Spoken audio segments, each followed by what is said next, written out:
Good morning. This is my presentation on what is motivation, chapter 10 of the Educational Psychology book. So, to start off, what is motivation? Motivation is the process that activates, guides, and maintains behavior over time.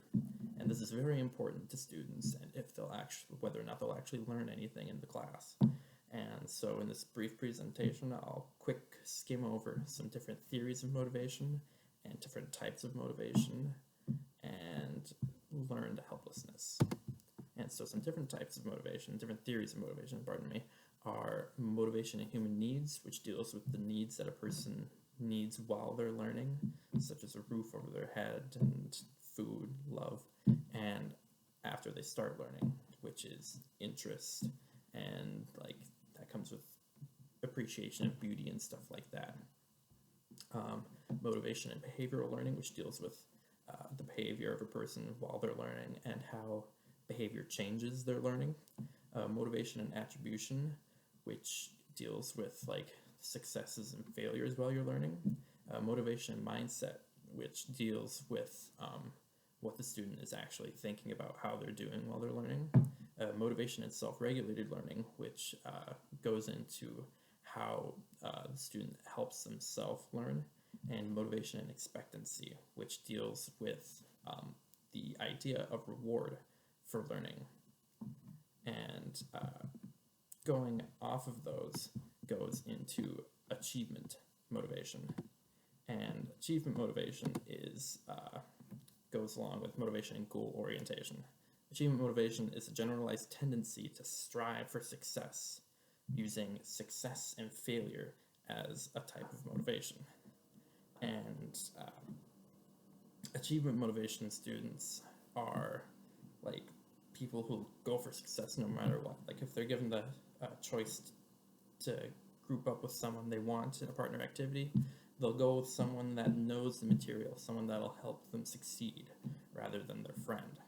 And on the other side of that spectrum is affiliation motivated students.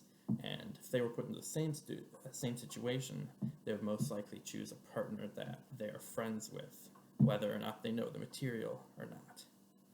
And going off of this goes into intrinsic and extrinsic motivation.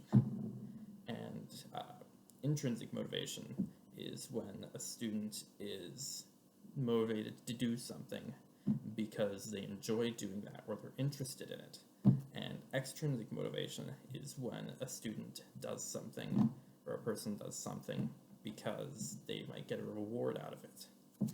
And so this is a very important distinction, and it's something teachers can easily slip up on, because if you have an intrinsically motivated student but you give them too much extrinsic motivation, they might lose that intrinsic motivation and lean towards the extrinsic motivation, which doesn't last as long and isn't as potent as the intrinsic motivation. And to close this out, I'll talk a little about learned helplessness. And learned helplessness is a perception that no matter what you do, you will fail. And this is extremely important to avoid as a teacher. And so some ways that you can help your students avoid this learned helplessness is to wait longer.